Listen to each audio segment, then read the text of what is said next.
한 심리학자는 하와이의 작은 섬에서 태어난 신생아 833명을 대상으로 40년이라는 긴 시간 동안 그들의 삶의 모습들을 추적하고 연구했다고 합니다. 그 중에서도 특별히 아주 열악하고 위험한 가정 환경에 노출된 201명은 고위험군으로 분류했는데요. 그들은 과연 어떻게 자랐을까요? 놀랍게도요, 그 200여 명의 약 3분의 1 정도인 70명 정도는 사회적으로 공헌도 하며 풍요로운 인간관계와 또한 이렇게 행복하고 안정한 생활을 꾸리는 좋은 어른으로 자랐다고 합니다. 그들에게는 한 가지 공통점이 있었습니다. 바로 인생에서 중요한 한 사람을 만났다는 것이었는데요. 좋은 선생님, 좋은 친구, 좋은 어른과의 이렇게 선한 교정적 경험을 통해서 그들의 어려운 삶에서 받은 이런 상처들에서 벗어나 새로운 삶으로 나아갈 수 있었던 것이지요. 그리고 나머지 약 130명의 사람들도 물론 삶에서 어려움이 있었고 중독을 겪기도 하였으나 계속적으로 성장하면서 학습을 통해 배우기도 하고 또 안정적인 배우자를 만나 이렇게 행복한 삶으로 변화될 수 있었다고 합니다. 이처럼 우리는 삶에서 누구를 만나는가? 라는 중요한 경험이 우리가 앞으로 살아가는데 힘이 되고 기되어진다는 사실이지요. 오늘 오병이어라는 이 놀라운 기적 가운데서도 바로 한 분이 서 계십니다. 기적의 주인 되는 예수 그리스도이신데요. 우리 삶의 가장 중요한 이 한 분이신 예수님을 우리도 깊이 만나서 날마다 하나님 나라를 살아가는 풍요의 삶을 누리기를 주님의 이름으로 축복합니다. 자, 첫 번째, 예수님은 우리를 불쌍히 여겨주십니다. 우리 34절을 함께 읽도록 하겠습니다. 예수께서 나오사 큰 무리를 보시고 그 목자 없는 양 같음으로 인하여 불쌍히 여기사 이에 여러 가지로 가르치시더라. 예수님이 가신 곳마다 많은 사람들이 모였습니다. 어떤 사람일까요? 대개는 병자와 귀신 들린 자, 그리고 그의 친지들, 가족들, 그리고 구경꾼들이었는데요. 당시 육체의 병은 자신이나 부모의 죄에 대한 결과로 여기는 시선이 팽배했습니다. 그리하여 이들은 사람들의 거절과 수군거림에 수시로 노출되어 있는 사람들이죠. 그리고 지금처럼 환부를 매일 깨끗하게 치료받을 수도 없기 때문에 냄새와 더러움은 일상이었습니다. 그러니 그렇게 큰 무리가 모인 자리는 온갖 지저분한 냄새와 또 자신이 더 먼저 일찍 치료받기를 원하는 그런 마음들로 가득했을 것이겠죠. 예수님은 그런 그들에게 어떻게 치료하셨을까요? 예수님은요, 손을 내밀어서 그들의 환부에 직접 손을 갖다 대셨습니다. 살이 썩어가는 나병 환자에게도 그리하셨고, 앞을 보지 못하는 장님에게도, 또는 듣지 못하고 말하지 못하는 이들에게도 다 직접 손을 대시며 그들의 그 육체적 고통만이 아니라 마음 깊은 곳에 있는 수치심과 그 죄의 짐들을 다 걷어주시며 죄사함과 용서하심과 깨끗게 하심과 회복되심을 선포해 주셨지요. 그런 예수님 앞에는 오늘도 큰 무리가 모였습니다. 예수님의 눈에는 이들이 목자 없는 양처럼 보였다고 하는데요. 양들은 어떻습니까? 앞을 제대로 잘 보지 못하는 특징을 가지고 있지요. 그렇기 때문에 목자의 목소리, 막대기와 지팡이의 그 길로 인도함이 너무나도 필요한 존재들입니다. 이 고통 속에 신음하는 백성들이 이렇게나 많은데 돌보는 자가 아무도 없던 것이죠. 주님이 오실 길을 예비하라 회개를 촉구하던 세례 요한은 어떻게 됐나요? 헤롯에 의해 죽임을 당했지요. 하나님의 마음을 가르치며 행해야 하는 제사장, 서기관, 바리새인과 같은 이런 종교 지도자들은 그저 외식만 하며 지적인 종교 생활을 할 뿐 이러한 사람들을, 백성들을 돌보지 않고 있습니다. 그리하여 예수님은 이 백성들을 한없이 불쌍히 여기시는데요. 우리도 TV 가운데 나오는 어려움에 처한 사람들이나 이런 상황들을 보면 안타까워하고 눈물도 흘리기도 합니다. 그런데 생각해 보십시오. 그들이 우리 삶에 점점 가까이 들어오고 내 앞에 서서 내가 더 도와야 하는 역할로 했을 때는 우리는 불쌍히 여김보다 어떤 때는 두려움으로 생각되기도 합니다. 그런데 예수님은 어떻게 이들을 여기셨을까요? 바로 내 앞에 있는 이들을 향해 예수님은 여전히 불쌍히 여기셨는데, 이 불쌍히 여기다라는 헬라어 동사 스플랑크 니조마이는 이 내장과 창자가 다 뒤틀리듯 끊어지듯 깊은 아픔과 강렬한 슬픔을 느끼는 상태를 의미한다고 합니다. 예수님은요, 진심 어린 그 긍휼과 눈빛으로 그들을 바라보셨어요. 그들은 그것이 얼마나 낯설었을까요? 날마다 손가락질 당하기 바빴고 자기의 존재가 이 세상에 별로 필요 없는 것처럼 여겨지던 사람들이 그 예수님의 이 창자가 다 뒤틀리듯 이들을 불쌍히 여기며 손을 대시며 끌어안아 주시는 모습이 얼마나 낯설었겠습니까? 그러면서 또 얼마나 이 마음에 감동이 되고 정말 이들의 육체의 회복뿐만 아니라 정말 모든 삶의 변화가 이루어지는 그 시작을 맞이하지 않았을까요? 예수님은 그런 자들에게 병을 고치실 뿐만 아니라 가르치셨습니다. 어떤 내용일까요? 동일한 본문을 담은 누가복음 9장은 하나님 나라의 일을 이야기하시며 병을 고치셨다고 기록합니다.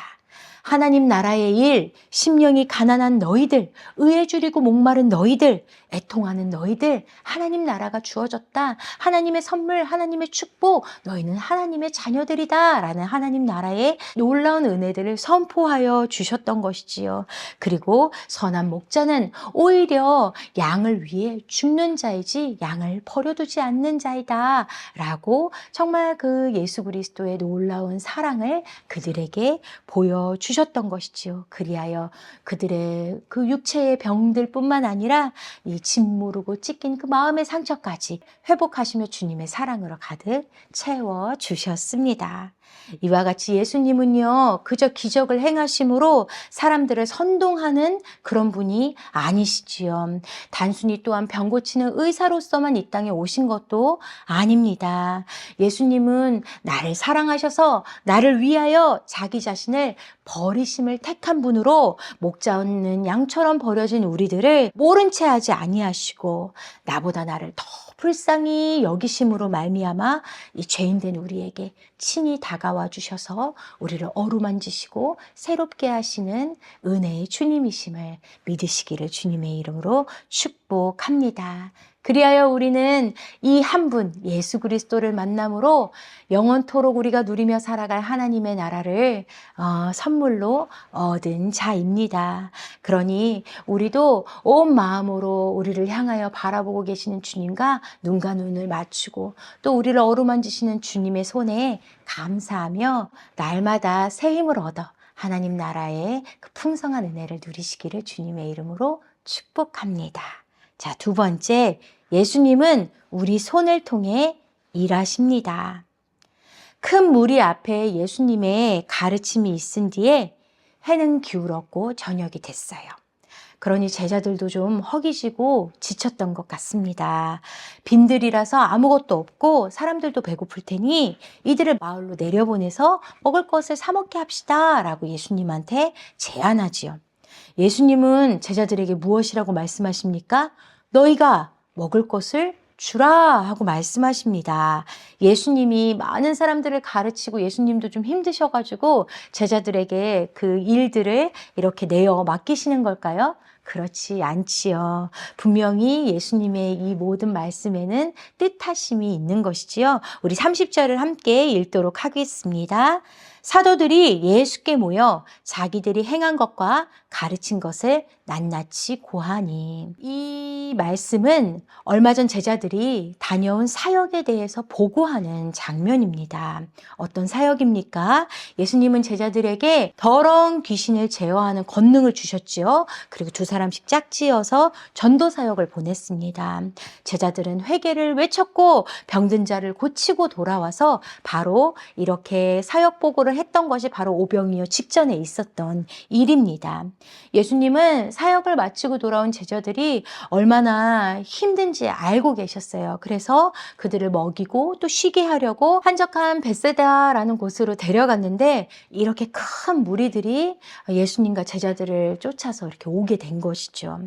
물론 하나님의 나라의 사역은 우리가 무엇으로 행하는 겁니까? 당연히 주님이 주신 권능으로 행하는 것이지요. 그러나 이에 철저하게 깨어서 우리도 주님이 주신 그 말씀을 따라 행하기 위해서는 애씀이 필요하죠. 그걸 주님은 아셨어요. 그래서 제자들에게도 쉼과 또 먹을 것이 필요하다는 것을 아셨기 때문에 그렇게 제자들을 쉼으로 청하셨던 것이죠. 하지만 여기서 우리가 중요한 것을 발견할 수 있어야 한다고 생각합니다.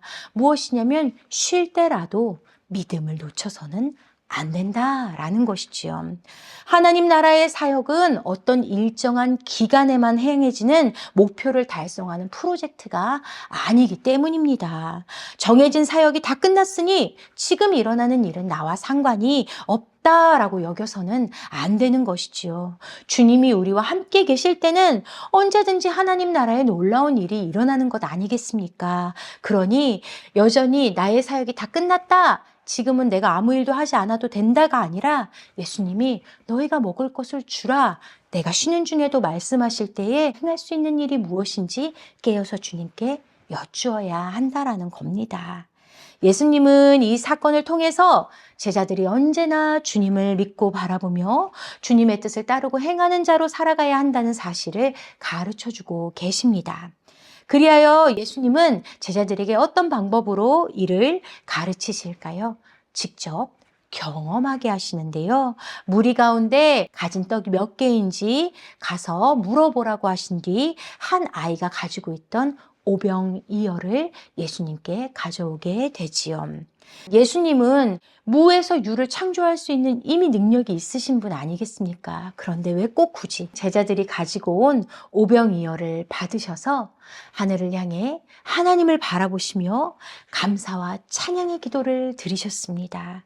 그런 뒤에 다시 제자들에게 떡과 그 물고기를 그 손에 나누어 주셔서 제자들의 손으로 사람들에게 또 나누어 주도록 하십니다. 이는 하나님 나라의 일은 오직 하나님 아버지가 주시는 이 은혜와 능력으로만 가능한 것이다 라는 것을 여전히 제자들에게도 알려주는 것이지요. 사람들에게 너희가 먹을 것을 주라 했을 때 제자들은 이만큼의 돈이 필요합니다. 여기서는 얻기가 어렵습니다 라는 세상에 눈을 두었고 자기 손에 눈을 두었지만 예수님은 가르쳐 주시는 겁니다. 하나님 아버지의 능력으로 행하는 것이다. 그러니 그것을 구하라. 그리고 하나님 아버지의 통로된 내가 너희 앞에 있다라고 말씀하여 주시는 것이죠. 그러니 나에게 구하라 라는 것입니다. 이렇게 예수님은 일부러 제자들의 손을 거쳐서 사람들을 먹이시는데요. 지난 사역 한 번만이 아니라 너희는 늘 이렇게 나와 함께 동행하며 하나님 나라의 일을 행할 자다 라고 가르치고 계신 것이지요. 이처럼 예수님은 우리 삶에도 하나님 나라가 지속되기를 원하십니다. 그리하여 지금도 우리 작은 손과 이렇게 주님의 몸된 교회를 통해서 하나님 나라의 사역을 행하고 계시지요. 예수님이 멀리 있어서 혹은 예수님의 손이 짧아서 우리를 통해 일하시는 것이 아닙니다.